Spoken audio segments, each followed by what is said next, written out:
Muy bien, vamos a hablar de funciones de vectores aleatorios. Entonces, acá tengo que hacer un mea culpa porque les hablé en uno de los videos de este capítulo de las funciones borelianas a valores vectoriales, pero no les dije qué eran. Entonces, voy a definirla bien. Esto debería haber estado antes, pero bueno, para acá. Diremos que una función g que va de RK en RJ es boreliana o medible Borel. Sí, para todo boreliano que está acá en el conjunto de llegada, cuando la traemos para atrás, miramos su preimagen para atrás por la función g, recuperamos un boreliano de este espacio. Es la generalización, habíamos definido las borelianas de RNR, bueno, esta es la generalización, ¿no? Esto debería haber estado antes del lema 5.4. En el lema 5.4 lo que nosotros dijimos es que si uno tiene un vector aleatorio k-dimensional, o sea, un vector acá, y lo compone con la función boreliana g, obtiene en RJ un vector que también resulta ser un vector aleatorio. Y la prueba era la misma que la de variables aleatorias y no la hice tampoco. Entonces, vamos a considerar los dos casos de variables continuas y discretas para definir las funciones de vectores aleatorios. Entonces, si x es un vector aleatorio discreto y uno agarra una función boreliana, o sea, agarra una función y define ahí como g de x, eso necesariamente da un vector aleatorio discreto.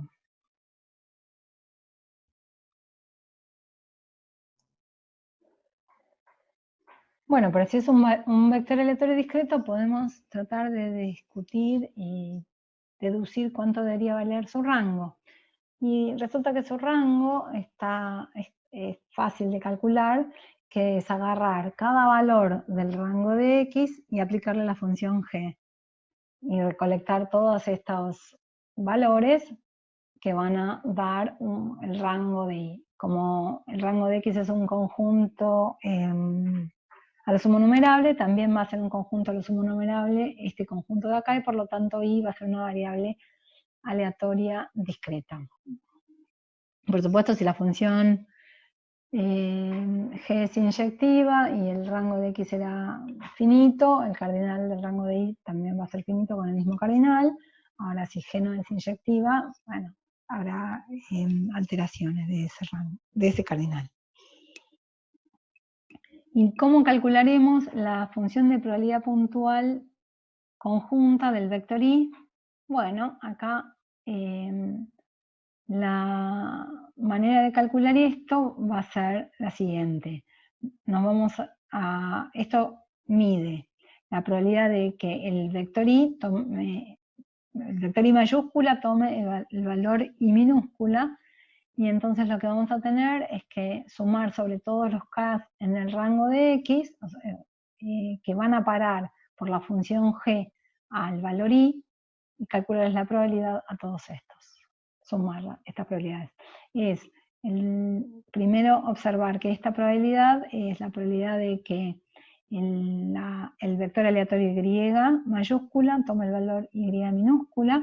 Eso es equivalente a decir que g a la menos 1 de i es calcular la probabilidad de g, bueno, lo que está escrito acá, es calcular la probabilidad de todos los k en el rango de x, tal que cuando le apliquemos la función g recuperamos ahí. Y entonces, simplemente porque calcular probabilidades en un espacio discreto, para una variable discreta, es sumar las puntuales, eso va a ser la suma de las puntuales. ¿Qué pasa en el caso del vector absolutamente continuo? Bueno, si tenemos un vector absolutamente continuo y una función boreliana, lo que pasa es que, lo mismo que cuando miramos un subvector, el resultado no necesariamente va a ser un vector aleatorio absolutamente continuo. No, perdón, lo dije mal, no es lo mismo que si miramos un subvector. si hacemos una transformación, no necesariamente va a ser un vector aleatorio absolutamente continuo. En particular, si la función g es tal que toma finitos o numerales valores, el vector y la transformación va a ser un vector discreto. El ejemplo más claro de esa discreción, digamos, de esa conversión a lo discreto, es si la función g fuera constante. Si tomamos j como 1 y pensamos en la función que vale constantemente c, la transformación de g de x, que da una variable, no vector, sino variable aleatoria y, es directamente una variable aleatoria discreta, una variable aleatoria que tiene rango igual a un único valor y lo toma con probabilidad 1.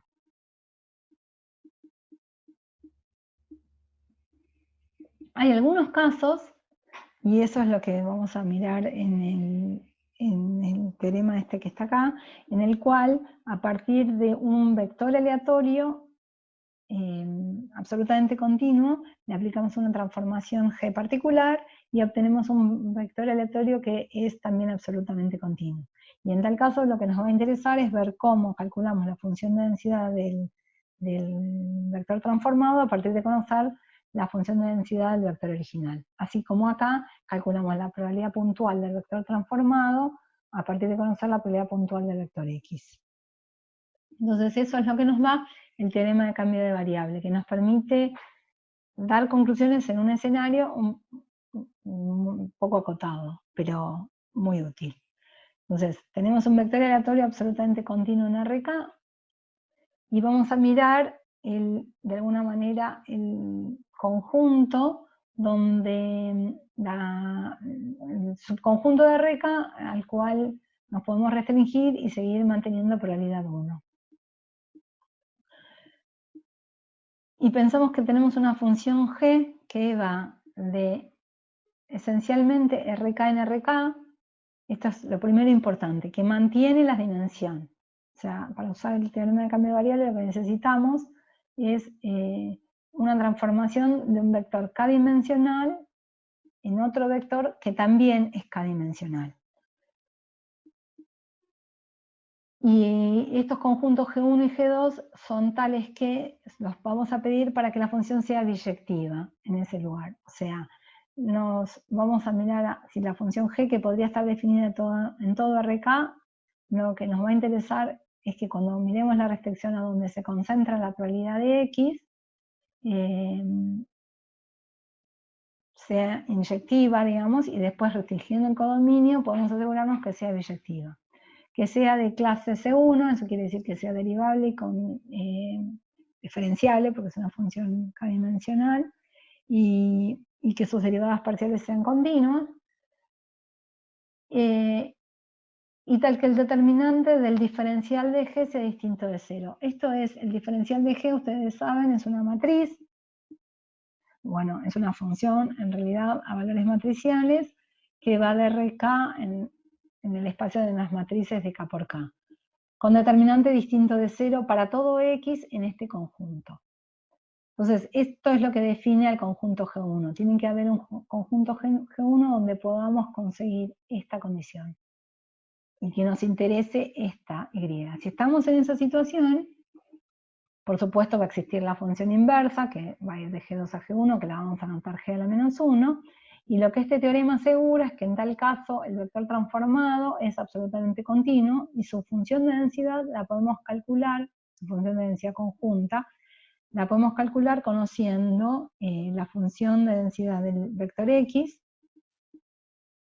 y evaluándola así, digamos. Es la función de densidad del vector X en G a la menos 1 de I por el módulo del determinante de la matriz diferencial. Esto es lo que se llamaba el jacobiano de la transformación inversa, y después encima multiplicada por la indicadora de que la I, que el vector I, está en G2. La demostración de esto no la voy a hacer, pero es el teorema de cambio de variables, y es completamente análoga a la que hicimos para el caso univariado. En el caso univariado, yo hice los detalles de una transformación pensando que la G, que iba en ese caso de R en R, era creciente, y por lo tanto cuando uno calculaba esta derivada daba positiva. Pero en la fórmula también tenía el módulo, porque si la función en vez de ser creciente fuera decreciente, entonces hay que poner el módulo para que el resultado finalmente sea positivo. Bueno, esto no cubre todos los casos y valen un par de aclaraciones. Cuando lo que a uno le interesa es una transformación que no es biyectiva, lo que uno muchas veces puede hacer es completar la transformación para que sea biyectiva. Vamos a ver un ejemplo bastante general al hablar de sumas, un poco más adelante.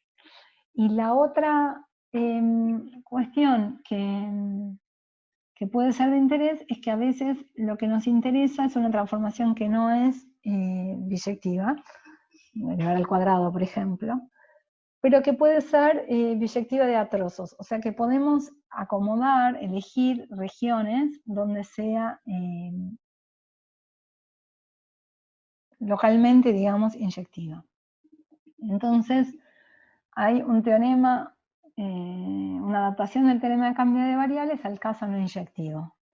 Entonces, lo que vamos a considerar es que podemos descomponer RK, conjunto de partida, donde está el vector aleatorio, en una unión de conjuntos disjuntos, de modo que la unión, que toda la unión cumpla el papel que cumple G1 en el teorema anterior.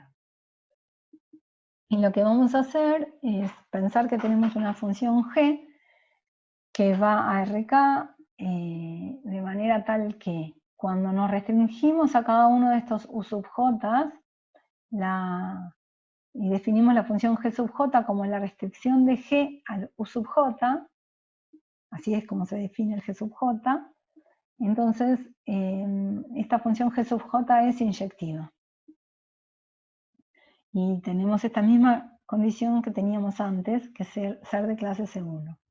Si tomamos B sub j como la imagen de U sub j a través de la función G sub j, entonces lo que tiene esta función G, cada una de estas G sub j, es que es biyectiva. Y este U va a jugar el papel que en el teorema anterior jugaba G1 y los B corta van a jugar el papel que en este teorema juega G2. Entonces, la inversa, vamos a tener tantas inversas como sectores donde pudimos descomponer al dominio para obtener funciones biyectivas. Y si llegamos a estar en esta situación, si podemos encontrar todos estos conjuntos y funciones de esta manera, entonces, y nos interesa la transformación dada por la función g aplicado a x, entonces esto nos va a dar un vector absolutamente continuo y la función de densidad la vamos a encontrar de este modo. Ahora, si miramos esto con un poquito de detalle, pasando de página a la página del teorema de cambio de variables en el caso inyectivo, vemos que la única diferencia entre ambos es que acá hay una suma. Hay una suma donde lo que hacemos es, miramos localmente, digamos, estudiamos cada una de las funciones, de las restricciones por separado y después sumamos todas. Yo no voy a hacer la demostración de esto, pero si les interesa, está bien contado y con mucho detalle en el apunte de Víctor Joay, que está linkeado, Víctor Johay, se puede decir, que está linkeado en la página de la materia, está en castellano, está escrita en esta misma terminología, y puede consultarse ahí.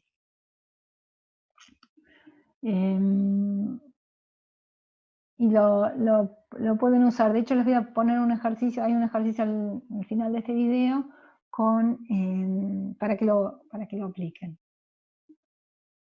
Bueno, entre todas las transformaciones de vectores aleatorios, hay una que nos va a interesar mucho porque varios resultados de de la materia, resultados importantes que tienen nombres propios, como la ley de los grandes números y el teorema central del límite, se basan en sumas de variables aleatorias. Entonces, la transformación que consiste en sumar dos variables aleatorias es súper importante y merece un tratamiento particular, digamos, más allá de lo que ya vimos. Entonces, lo que nosotros vamos a considerar es, de vuelta, el caso discreto y el caso continuo.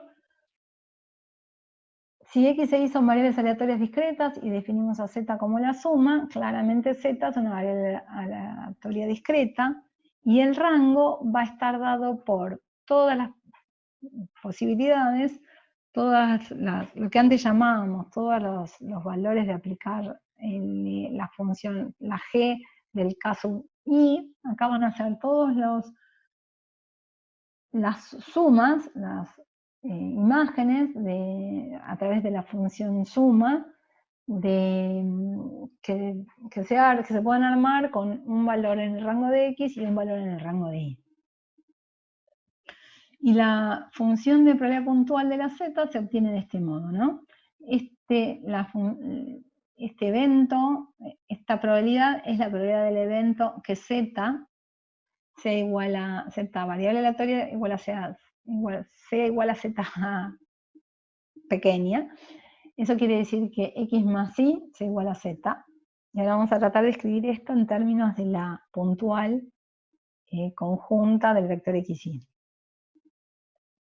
Ahora, para que x más y sea z, nosotros podemos pensar que lo que necesitamos es recorrer en todos los valores de x que están en el rango de x e y que están en el rango de y, tales que al sumarlos nos da z, este conjunto de acá. Y vamos a sumar todas las posibilidades, vamos a sumar todas las probabilidades de que se den estas dos cosas a la vez. Entonces, reemplazando, nos damos cuenta que acá hay como un índice de sumación de más, porque una vez que fijemos x, el valor de y va a quedar determinado como z menos x. Entonces podemos hacer eso, sumar sobre el rango de x y en el lugar de y reemplazar a z menos x. Ahora esta que está acá es la probabilidad conjunta de que el vector aleatorio xy tome los valores x y z menos x, que podemos escribir así, como la puntual conjunta. Y esta es la fórmula que permite calcular la función de probabilidad puntual de la suma de dos variables aleatorias si uno conoce la conjunta. Por supuesto, podríamos intercambiar los roles de x y de y acá, y también, o sea, escribir esto como una suma en y es en y, en el rango de y. Y además podríamos mirar lo siguiente, si x e y son independientes, esta puntual se factoriza, como la probabilidad así y así.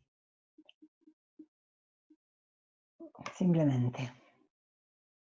Bueno, esto para el caso discreto. ¿Qué pasa en el caso absolutamente continuo? Bueno, tenemos prácticamente lo mismo. Miremos rápidamente. Estas fórmulas y estas fórmulas van a ver que son la misma fórmula, solamente que lo que acá se ve como sumas, acá se ve como integrales.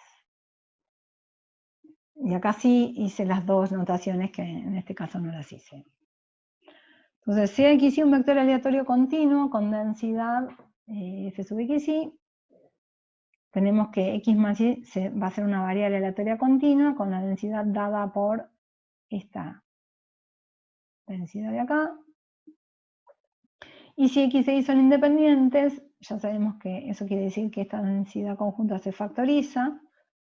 Y acá hay dos igualdades porque, digamos, lo que se puede obtener, pasar de esta a esta, siendo un cambio de variables univariado, de modo que uno llame, no sé, y a z menos x y haga el cambio de variables. ¿Bien?